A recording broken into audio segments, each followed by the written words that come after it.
చెట్టు కింద ఉండోడు ఆ పొట్టే నింపుకుంటున్నాడు. పెద్ద భవంతుల్లో ఉండోడు ఆ పొట్టే నింపుకుంటున్నాడు. ఇంకా నయ్యం, చెట్టు కింద ఉండోడు కనబడిన గడ్డి అంతా తినేస్తాడు కదా. ఏది కనపడితే అది ఏది కనపడితే అది తింటాడు. మనం తినటానికి లేదే.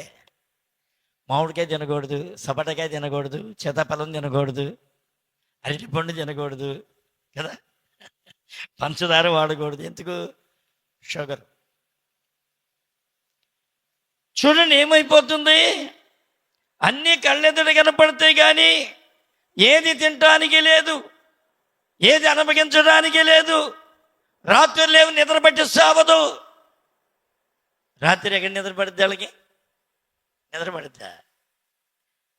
కొంచెం ఏదన్నా టపటపా మోగితే చాలు, ఇక నిద్ర లేదు, పాడు లేదు. కొంతమంది అసలు ఇంట్లోకి వెళ్తే బయటికి రారు, ఇక భయం.